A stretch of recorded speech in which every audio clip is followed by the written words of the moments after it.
Hey guys, and welcome to London. Now, before I get into anything related with this Webeo, this is actually take two of me recording. Believe it or not, I don't actually re-record Webeos, but this time it was something that was not controllable by me.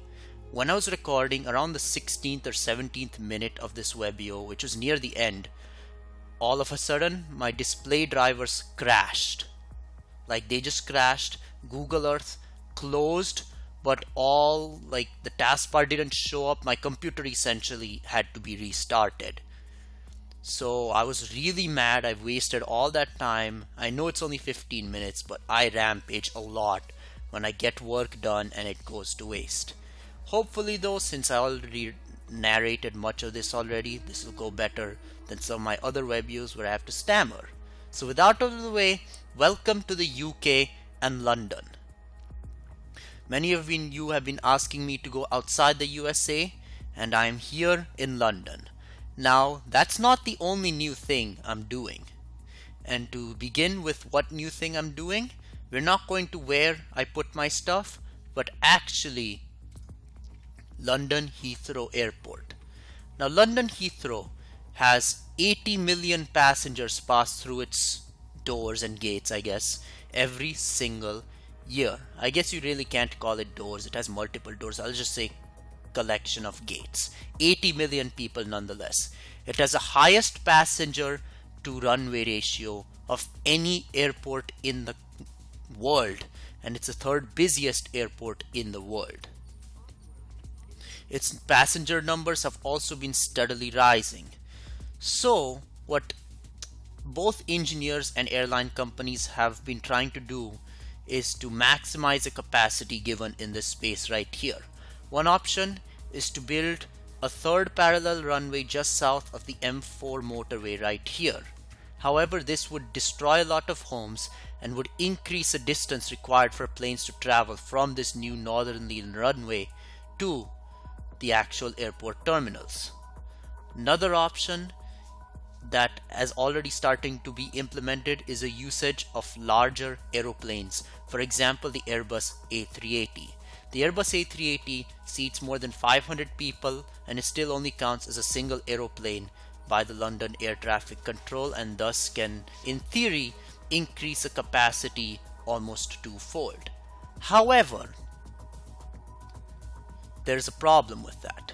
The actual terminals, for example, security, baggage handling, customs, immigration, they won't be able to handle all these airplanes. So, with that out of the way, the only real solution is, you guessed it, building a new airport. This Webeo is on building a new airport. Now this new airport, its location, like a general east of London Airport near the Thames estuary, has been proposed for years. But I think this is relatively thorough in that it depicts where all the terminals will be, where the runways will be, and the exact locations of all the connecting thoroughfares to go to the airport. Before I zoom into this airport, let's give this airport in context. This airport is around 26 miles east of Charing Cross in central London. To put in perspective, Heathrow's around 15 miles west, so it's not that much farther. It's also only 9 miles east of the M25 motorway. Also, Stratford is equidistant between the two airports. So you're talking about a big population that's actually closer to this airport than Heathrow. Yes, most of the London population still lives closer to Heathrow, but quite a big chunk of it actually lives closer to the Thames Airport. This airport is also 40 miles east of the existing London Heathrow Airport. That may not seem like a lot, but it makes a difference between having a flight to Perth, Australia in less than 9,000 miles versus not having such an option. And 9,000 miles, at least in airline economics, is seen to be the longest flight path that can be done without losing money. So it's the longest economical flight path. This is less than 9,000 miles. This is more than 9,000 miles from Western Australia. Now you may be wondering, what about the USA? What about South America? Well, those don't get that far. The furthest parts of USA are only 5,800 miles west of London in San Diego and around 6,000 miles southwest in Buenos Aires and Rio de Janeiro and Sao Paulo. So, this airport's actually closer to the population center of the world, which is in northern France, than this airport is, and not coincidentally, this will serve more destinations more easily than this airport, the Heathrow Airport, does. Now let's zoom in a little. This airport, many science fiction people have been depicting a floating airport right here in the Thames estuary.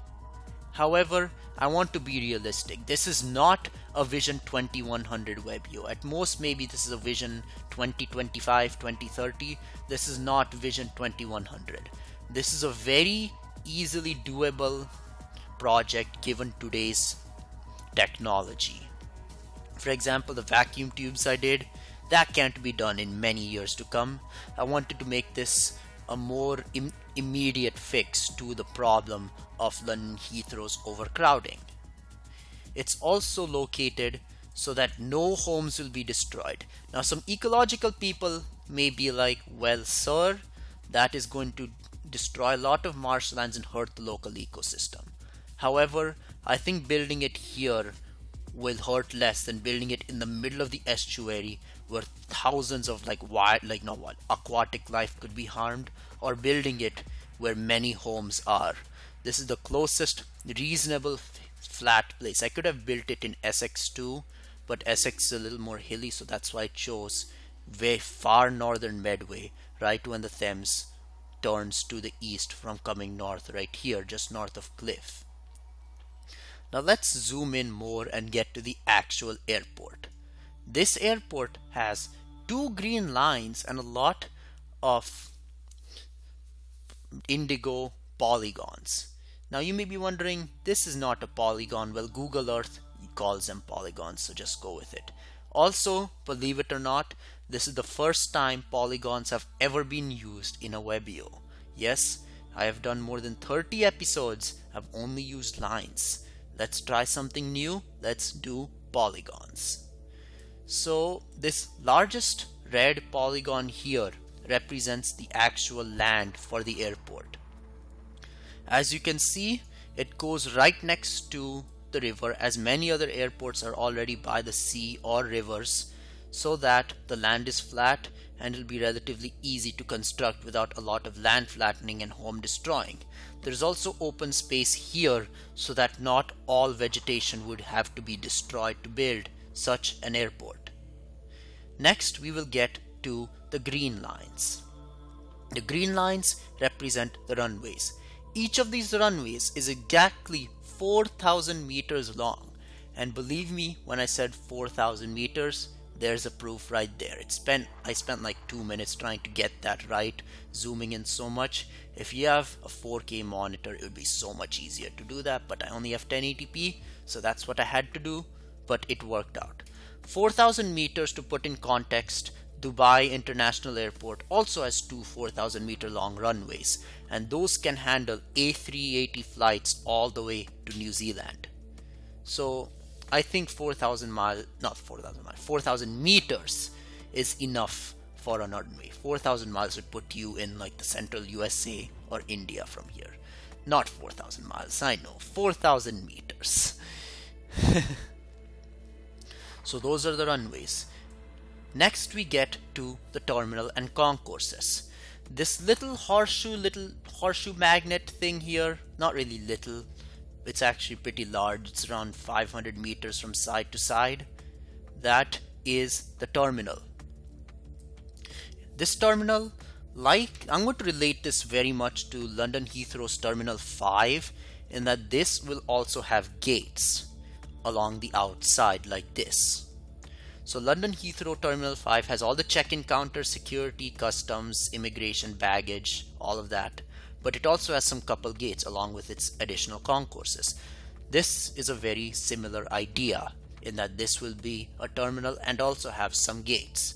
Next, you have 4 rectangular concourses that branch off. Now, obviously, this is nowhere close to how the final architectural design of such an airport will be. I am not an architect, I'm just looking at how such an airport can be proposed. If you want to go, if you want to see architecture, and believe it or not, I'm actually relatively interested in architecture, but Google Earth, you can't really do 3D in here, like 3D CAD modeling. Yeah, I didn't want to get into that. This is a Webeo, this is not CADio. So with that out of the way, these are all concourses. Each of them has 300-meter apron in between the two, so it can easily support the largest aircraft. For example, the Airbus A380, the current longest aeroplane, which is the Airbus A340-600. I do know planes fly here that are Airbus A340-600, including Virgin Atlantic and South African Airways. Now here I meant London Heathrow, not this, but you would imagine they could come here too. That's the longest current plane. The next longest plane, believe it or not, is a Boeing 777-9X. It'll come out in around 2020. It's around 260 feet long, or around 85 meters long. So that's pretty long, but I made sure these concourses would have enough space in between to support such large aeroplanes. So with that is all the polygons. Also the hangars here, don't worry, I didn't forget about that. Before I get into the lines, I'll get into some theory on how I made these polygons. So each of my video thumbnails, you see a picture of the topic of the video, and at the bottom you see a semi-transparent black rectangle where the title of the Webeo is in. The transparency of that is 35%. The transparency of all these polygons is 35%. So there you go, you just learned a secret on how Webeos are made. Give yourself a round of applause. Okay, hopefully you clap to yourself figuring out some secrets of Webeos. As I go through my later Webeos, trust me, I will tell you some more secrets about them. But let's get back to the topic at hand. So we see a white line, and if you remember from my earlier Webeos, white line indicates new tunnel. I put the emphasis on new and tunnel in that, as you see later, there'll be some links like line links that'll use existing high-speed one track to get here, but that's later. This is the new people mover system. So London Heathrow Terminal 5 has a people mover. This is like that to the extreme. It has a station underground for all the 4 concourses and for the terminal west and east. So you may be wondering, why do you have a terminal west and east? The terminal is pretty large, 500 meters across. It will also easily disperse the crowds coming from the terminal to the concourses. Trying to bunch them all in one spot would not be a good option. So that's why I have 2 separate stations here. Not to mention transferring from the west side of the terminal to the east side, you could just quickly hop on the train, go under this area, which would be the parking lot and rental car lots, to the east side and catch on your next flight to wherever you may need to be. So that's all of the physical airport, and also this line here that represents the airport roads. I didn't get too in-depth in that, but assume there will be departure, arrival, parking roads, all of that.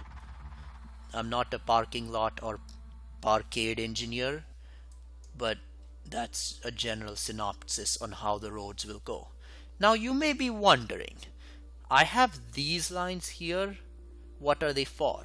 These are the thoroughfares that will get people from the City of London to the airport.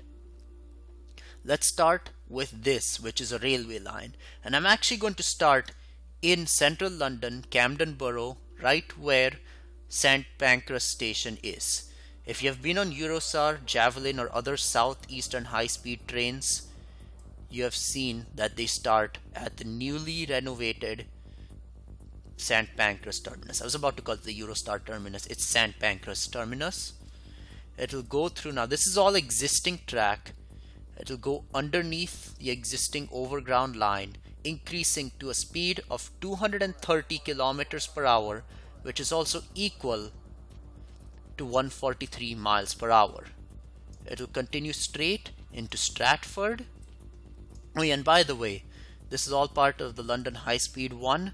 The speed limit's only 230 kilometers per hour here. Actually, it was thought it was 300, but I guess I was wrong, because I've seen on forums online that they can only go up to 230 kilometers per hour because the tunnel bores are not wide enough to support the changes in air pressure at such a high speed, and 230 kilometers per hour is still relatively fast. So I didn't draw these lines here, as obviously those lines already exist. So the line will continue through.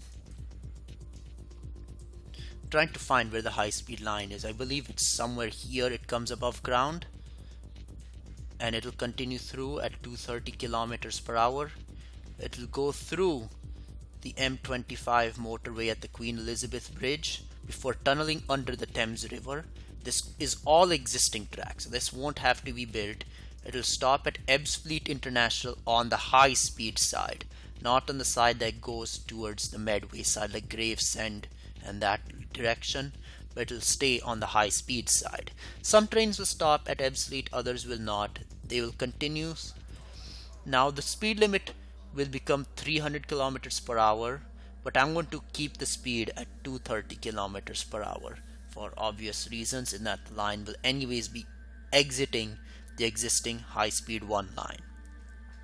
So tunnel will start just west of Rotham Road. Now this is a high speed tunnel, so since I have another tunnel for the people mover, I made this a very light sky blue almost, rather than a typical white, but this is still a tunnel. It'll tunnel for around 2 miles before exiting just east of A226, and this will all be ground. Some elevated viaducts here, but nothing too major. It'll tunnel again under this rail yard, and it'll come out again on the other side of this rail yard. It may have a small bridge on the Medway Canal, but railway lines, I don't tend to emphasize viaducts as much as I do motorways. But anyways, this line will continue. Now this is all existing track actually from this yard for the next mile before it has to turn, and when it turns the speed will decrease to 120 kilometers per hour as it parallels the the proposed motorway connector to the M2 motorway. And there you go, it'll stop right in the terminal. So that's a high speed line. So not Paddington, St. Pancras to the terminal here will only be 20 minutes. 20 minutes is pretty fast considering the existing Heathrow Express takes around 18 minutes, very little time difference. So I'm using advantage of all the not really natural resources but engineering and transportation resources that England has, and use that to connect to our existing airport. I'm not building a new separate high-speed line. I'm using the existing high-speed one, which goes close enough to the airport that only a short 6-mile extension has to be built to get to the actual airport. Only 2 miles further away from London than, at least by train, by travel time, then is Heathrow. Not to mention Heathrow, you have multiple terminals to stop at. Here it goes to the terminal. So that's really nice. And finally we have the road. Now it will start on the M2 at this Trumpet interchange right here. This was actually recently built, and this entire motorway here is between 6 and 8 lanes, so I don't think it'll have any trouble coping with the additional traffic of this airport. So around 6 miles east of the M25 motorway is a split of A289. Now A289 was built I think around 15 years ago, and it only has 4 lanes. So I think widening the road at least to where the future Y is, like the Y interchanges, would be a good idea from 4 to 6 lanes, as this airport will choke this segment of road. It'll also have access from the east through the same exact Trumpet interchange, so you can easily come from Kent, for example, not like southern Medway and Kent. Like this is actually Kent right now, but I'm talking about this Kent. Like it's kind of split here. Medway is like in the middle, but you get the point. So this will be widened to 6 lanes, and then 2 4-lane segments will branch off. This magenta color indicates a viaduct, and now for roads I care about viaducts more than trains because many train lines are already fully elevated, but highways generally are not, so you need to show that there will be a viaduct everywhere. Now I kind of connected them right here, but assume this is a dual carriageway of 4 lanes, 2 ways in each direction. So airport bound will be up here and city bound will be down here. Yes, I know that the UK drives on the left. I was worried I would mess that up, but not. Now you may be wondering, what about the other side of this road? There's not much to the east of this to warrant building an entire second part to make this a full Y interchange. So I just fullified, if that's a word, this diamond interchange here. And then I added 2 more diamond type ramps to Lower Rochester Road. That'll easily allow a connection from the east part of A289 to the Airport Link Road. And then the line will just continue along. It'll viaduct over. Now there's a pond here. I'm a little worried about ecological concerns, but if I have to, I could make this go a little bit to the west. I was worried about destroying homes more than anything. It'll go through farmland, but it won't destroy many homes if at all. I don't think it destroys a single home actually. So it'll continue through. Speed limit will be 60 miles per hour until it tunnels underneath and it emerges. So it tunnels underneath the south runway and emerges where everybody can go and take a flight. Now, a flight to where, you may ask? Now, obviously this is not going to fully replace London Heathrow Airport. So there are 2 things I was thinking. One thing is that London Heathrow becomes a regional airport, while the Thames Medway Airport becomes more of a long distance airport. So for example, all the within Europe flights, which actually account for more than half of all Heathrow traffic, would be at the Heathrow Airport, and this would be for the long distance international flights, not intercontinental, because France is still technically international.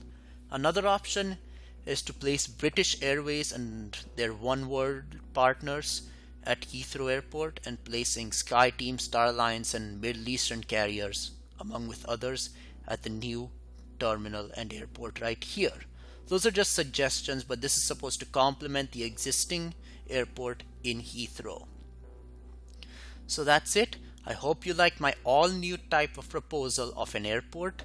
I hope this is done soon because Heathrow is getting so overcrowded. London's going to lose out against newly emerging cities if it doesn't build a new airport. London has historically been the most important economic powerhouse of the world, and it deserves to stay that way, and so it needs to build a new airport.